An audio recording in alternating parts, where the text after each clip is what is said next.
Alhamdulillah, puji syukur kepada Allah Subhanahu wa ta'ala, yang mana pada malam ini masih Allah Subhanahu wa ta'ala mengizinkan kita untuk hadir di rumahnya, untuk hadir mendengarkan salawat-salawat kepada Rasulullah sallallahu alaihi wasallam wa barik alaihi wa ala alihi. Mudah-mudahan Allah Subhanahu wa ta'ala berikan syafaatnya buat kita, menolong kita dunia dan akhirat, memberikan kita kemudahan-kemudahan berahmatika ya arhamar rahimin ya arhamar rahimin.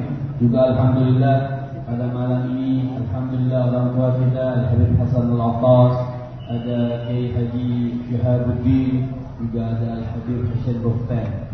Tentunya pada malam ini kita ingin mendengarkan nasihat daripada Al-Habib Husain Bukhtar. Kepada beliau kami persilakan.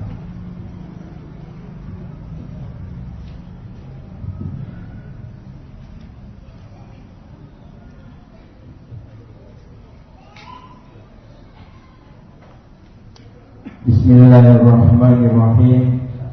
Assalamualaikum warahmatullahi wabarakatuh.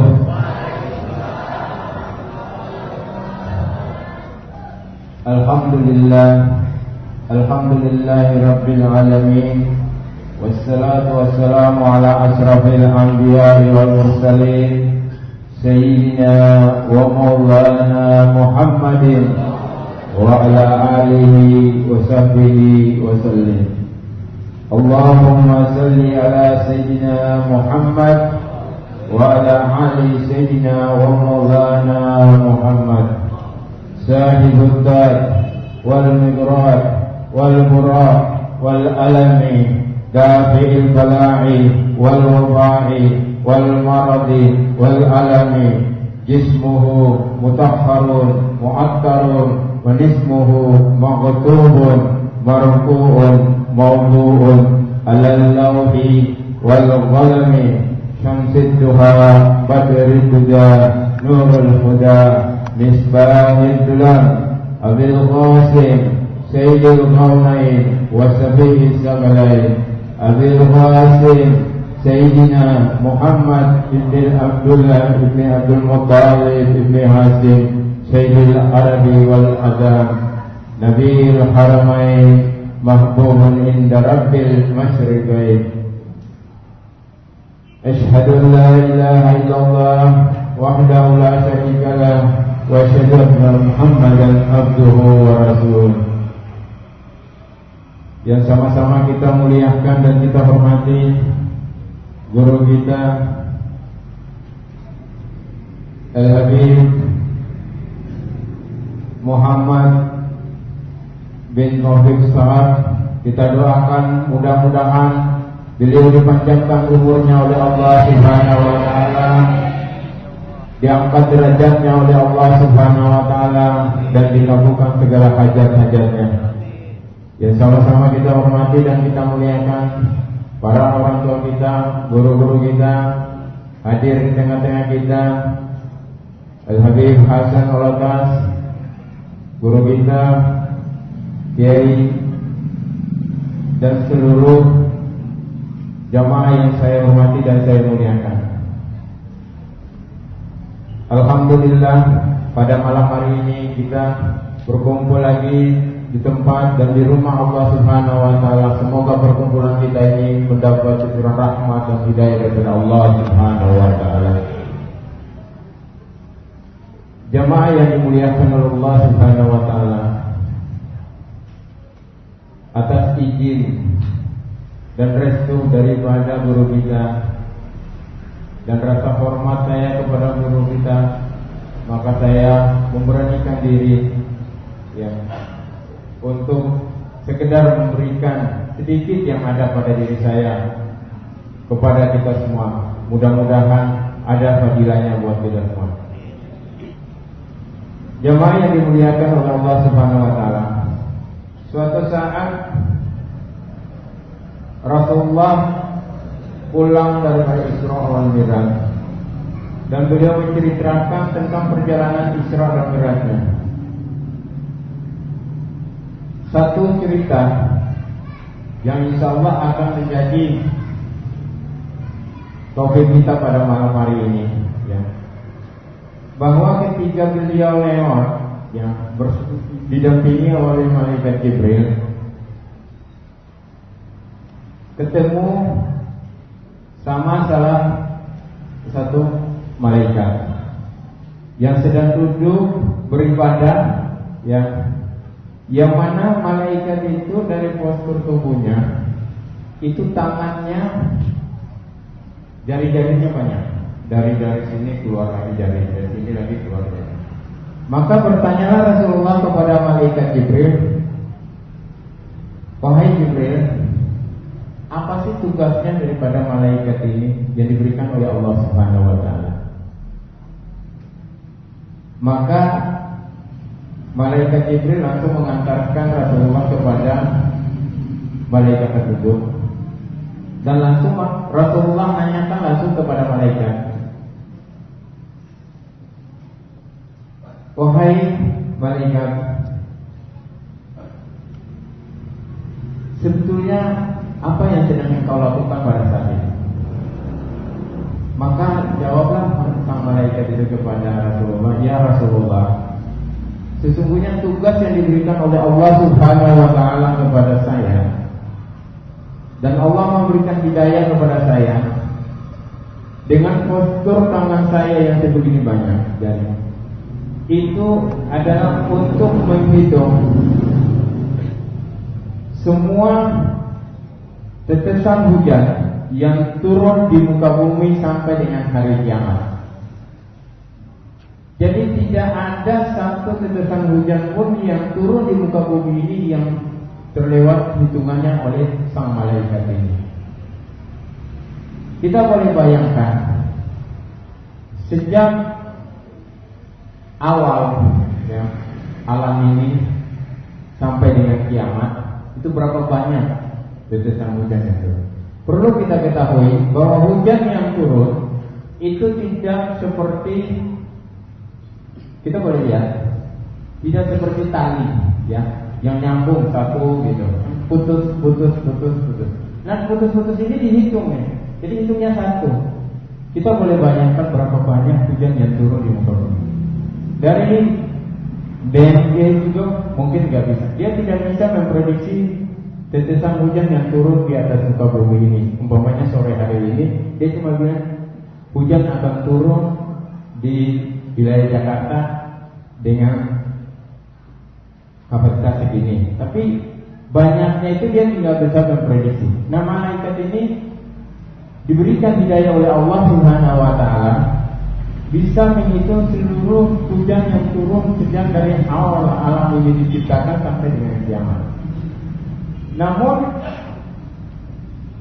beliau pun masih merasa kurang. Hidayah yang diberikan oleh Allah Subhanahu wa taala kepada beliau, itu beliau masih merasa kurang. Beliau bilang, ya Rasulullah, walaupun aku dengan postur tubuh yang diberikan oleh Allah Subhanahu wa taala untuk bisa menghitung seluruh hujan yang turun di atas bumi ini, tetapi aku tidak bisa menghitung berapa banyak jumlah salawatnya umatmu kepada engkau. Subhanallah. Jadi salawatnya kita ini tidak bisa dihitung oleh malaikat yang ditugaskan oleh Allah Subhanahu wa taala untuk mencatat berapa banyak hujan yang turun di muka bumi. Yang bisa menghitungkan salawat yang kita setiap hari, setiap detik kita bersalawat, itu hanya Allah Subhanahu wa taala yang bisa menghitung jumlahnya salawat kita kepada Rasulullah SAW. Maka itu jamaah sekalian, jangan sekali-kali kita tinggalkan salawat. Guru kita mengajarkan kita dari awal tadi dari awal pengajian sampai sekarang, sampai akhir, berapa banyak salawat yang kita dengar. Ini satu keberkahan kita hadir di majelis-majelis semacam ini. Untuk itu jamaah sekalian, budayakanlah bersalawat kepada kita, khususnya kepada diri kita, keluarga kita, dan kepada orang lain. Insya Allah, saya yakin dan saya percaya bahwa salawat yang kita sampaikan kepada Rasulullah SAW akan menambah keimanan kita, akan menambah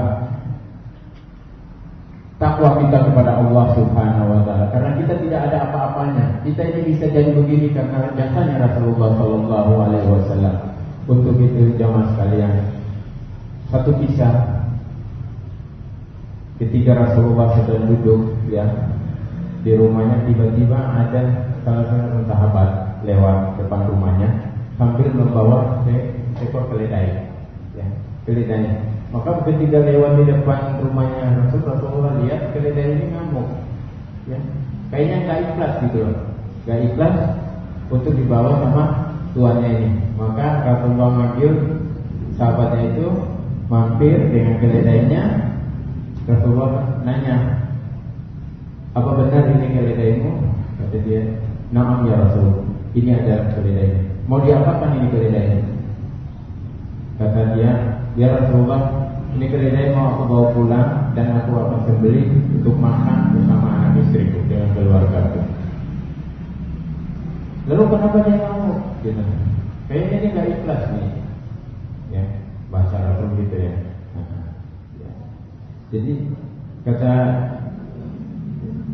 si pemilik keledai ini, aku nggak tahu dari tadi ketika aku bawa dari kandang sampai di sini ngamuk terus. Nah, maka Rasulullah karena punya mujizat bisa ngomong juga dengan binatang, maka Rasulullah nanya kepada keledai itu, apa ini benar tuanmu?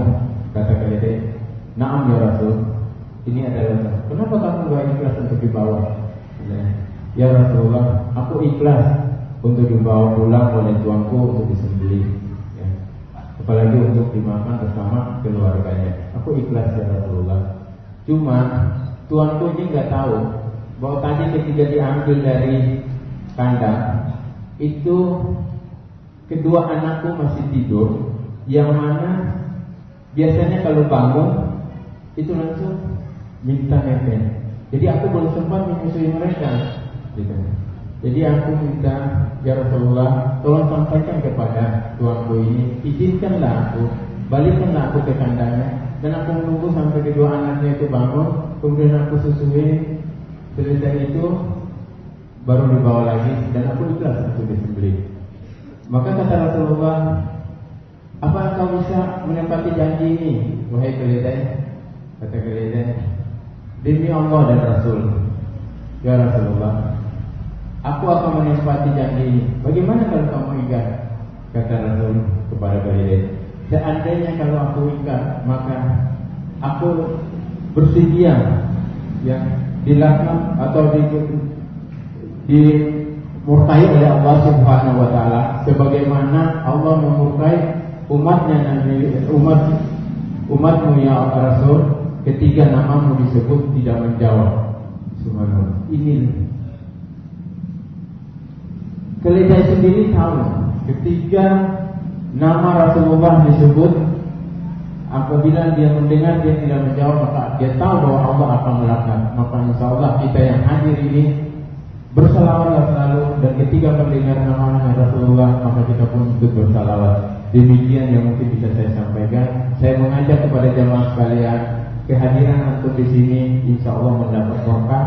Namun satu yang saya ingin sampaikan buat kita semua, dan ini amanah dari guru-guru kita, jadilah member di majelis. Ya, jangan Anda datang di majelis tetapi cuma hanya sendiri-sendiri. Insya Allah Anda pulang hari ini, besok minggu depan Anda akan jadi member, Anda akan membawa 2 orang, dan insya Allah tidak akan mengurangi nilai pahala ketika Anda membawa jamaah ke sini. Ya, Anda datang sendiri dan Anda dapat banyak, tidak akan mengurangi nilai pahala yang Anda bawa. Maka jadilah member di dalam majelis. Insya Allah majelis kita ini dipimpin oleh guru kita akan lebih besar lagi dan akan mendapat ridha dan rahmat daripada Allah Subhanahu wa taala. Kurang lebihnya saya mohon maaf atas izin dari guru, maka saya beranikan diri untuk berbicara. Assalamualaikum warahmatullahi wabarakatuh. Alhamdulillah, waqad asma'ana nasiha alima fi salawat ila sayyidina Muhammad sallallahu alaihi wasallam wa ala salawat ala Rasul sallallahu alaihi wasallam. Telah kita dengarkan dengan kita bagaimana fadilah, bagaimana kemuliaan salawat kepada Rasul sallallahu alaihi wasallam. Tidak kita dapatkan ini daripada imam dan para nabi, kecuali Allah berikan kecintaan kepada baginda Nabi besar Muhammad sallallahu alaihi wasallam wa barik alaihi wa ala alihi wa ruwiya anna rajulan ghafilan, ada seseorang laki-laki yang ghafil, seseorang laki-laki yang lalai, seseorang umat Rasulullah sallallahu alaihi wasallam yang apabila disebutkan nama Nabi sallallahu alaihi wasallam mereka jarang berselawat, dan orang ini lalai jarang selawat kepada Rasul sallallahu alaihi wasallam wa barik alaihi wa ala alihi, fa alhamallah, maka Allah Subhanahu wa taala beri kemuliaan dia, diilhamkan oleh Allah Subhanahu wa taala ra'an Nabi sallallahu alaihi wasallam bil manam, beliau ini melihat dan bertemu kepada Nabi besar Muhammad sallallahu alaihi wasallam di dalam mimpinya, dan ketika beliau ini bermimpi kepada Rasul sallallahu alaihi wasallam, ketika beliau ini melihat kepada Nabi sallallahu alaihi wasallam wa barik alaihi wa ala alihi fi manamihi, di dalam mimpinya Nabi sallallahu alaihi wasallam lam yaltafit ilaih, Nabi sallallahu alaihi wasallam tidak menengok kepada orang tersebut, Nabi sallallahu alaihi wasallam tidak melihat kepada orang tersebut, maka orang ini bertanya kepada Rasul sallallahu alaihi wasallam wa barik alaihi wa ala alihi, "Aghban alayya ya Rasulullah?" Maka orang ini ketika melihat Nabi sallallahu alaihi wasallam, Nabi tidak menengok kepadanya, Nabi tidak melihat kepadanya, Nabi tidak tersenyum kepadanya, maka orang ini bertanya kepada Rasul sallallahu alaihi wasallam, dia katakan, "Ya Rasulullah, wahai Habibullah, wahai kekasih Allah Subhanahu wa taala, ghadban alayya lima la tazabit ilayya, apakah engkau marah terhadap aku?" Wa qala Nabi, maka Nabi sallallahu alaihi wasallam berkata, "La, aku tidak marah kepada engkau, la abghiduka, wahai fulan, aku tidak marah kepada engkau, lima la tazabit ilayya." Kemudian orang itu bertanya lagi kepada Rasul sallallahu alaihi wasallam, "Lantas kenapa engkau tidak menengok kepada aku ya Rasulullah? Apabila engkau tidak marah kepada aku, kenapa engkau tidak menengok kepada aku? Kenapa engkau tidak melihat ke wajahku? Kenapa engkau tidak tersenyum terhadap aku?" Li'anni la a'rifuka. Maka jawab Nabi sallallahu alaihi wasallam, "Siapa engkau?" Kata Rasul sallallahu alaihi wasallam, "Aku tidak kenal kepada engkau." Kan sama seperti kita, kalau kita tidak kenal sama orang, kita tersenyum, kita itu orang yang kita ajak senyum bingung, ini orang siapa kita tidak kenal. Maka Nabi sallallahu alaihi wasallam mubarak alaihi wa ala alihi berkata kepada orang tersebut, Nabi katakan, "La a'rifuka wahai fulan, aku tidak kenal sama engkau, aku tidak tahu sama engkau, bagaimana aku bisa tersenyum kepada engkau, bagaimana aku melihat kepada engkau." Kemudian ini orang mengeluarkan dalil lagi, dia katakan, "Sami'tu ya Rasulullah, aku pernah mendengar wahai Rasul sallallahu alaihi wasallam di ulama'i ahdi, di dalam ulama zamanku, ulama-ulama zamanku berkata, engkau ini wahai Rasul, engkau ini wahai Habib sallallahu alaihi wasallam barik alaihi wa ala alihi, mengenal kepada umatmu lebih daripada seorang ibu mengenal kepada anaknya." Ini orang bertanya kepada Rasul sallallahu alaihi wasallam. Kata bersama Nabi sallallahu alaihi wasallam, kemudian Nabi Muhammad tersenyum. Kemudian Nabi Muhammad melihat kepada orang tersebut. Nabi Muhammad katakan, "Sadaqu haula." Nabi katakan betul, ulama-ulama di zaman begitu betul. Mereka berkata, aku ini lebih kenal kepada umatku lebih daripada seorang ibu terhadap anaknya. Bayangkan, apabila seorang ibu itu sangat mengenal kepada anaknya, seorang ayah, seorang ibu sangat mengenal kepada anaknya. Ini Nabi SAW terhadap umatnya lebih daripada seorang ibu dan seorang ayah terhadap anaknya mengenal kepada umatnya. Akan tetapi aku tidak mengenal engkau, kata Rasulullah SAW. Sebab kenapa? Kata Nabi, aku mengenal kepada umatku bi gadri kasrati salawatihim alayya. Kata Nabi SAW, aku mengenal kepada umatku bagaimana kadar dan banyaknya salawat mereka terhadap aku. Kata Rasulullah SAW, yang lebih sedikit salawatnya maka Rasul tidak kenal, yang banyak salawatnya maka dikenal oleh baginda Nabi besar Muhammad sallallahu alaihi wasallam. Tabaha binnu, maka orang tersebut terbangun daripada tidurnya, kemudian dia terbangun wa aujaba ala nafsi, maka setelah dia mendengar perkataan Nabi sallallahu alaihi wasallam maka dia wajibkan dirinya mi'ah marrah fil yawm, dia diwajibkan atas dirinya setiap hari 100 kali salawat kepada junjungan Nabi besar Muhammad sallallahu alaihi wasallam mubarak alaihi wa ala alihi wa marat minal ayyam. Kemudian sudah beberapa waktu berlalu, kemudian ra'a Nabi sallallahu alaihi wasallam wa yaltafit ilaihi wa yatabassam. Kemudian setelah beberapa lalu dia mimpi lagi ketemu dengan baginda Nabi besar Muhammad sallallahu alaihi wasallam mubarak alaihi wa ala alihi. Kali ini berbeda. Nabi memandang kepadanya, Nabi langsung tersenyum kepadanya, Nabi melihat kepadanya. Wa qala Rasul sallallahu alaihi wasallam, maka Nabi berkata, al-an a'rifuka. Kata Nabi sallallahu alaihi wasallam, sekarang aku kenal terhadapmu karena engkau telah banyak salawat kepada aku, kata baginda Nabi besar Muhammad sallallahu alaihi wasallam. Mudah-mudahan Allah berkahi kehidupan kita, Allah panjangkan umur kita, panjangkan umur guru-guru kita, orang tua kita. Mudah-mudahan dengan berkah pada malam ini, berkah salawat, Allah berikan syafaat Nabi Muhammad, Allah berikan kenikmatan Nabi Muhammad, dan insyaallah kita dibangkitkan bersama baginda Nabi besar Muhammad sallallahu alaihi wasallam. Rahmatika ya arhamar rahimin, ya arhamar rahimin, ya arhamar rahimin. Allahumma hdina bihuda waj'alna mimman yusari'u fi ridha wa la tuwallina waliyan siwa wa la taj'alna mimman khalafa amraka wa 'asa. Rahmatika ya arhamar rahimin. Wa sallallahu ala sayyidina Muhammadin wa ala alihi wa sahbihi wa sallam. Assalamualaikum warahmatullahi wabarakatuh.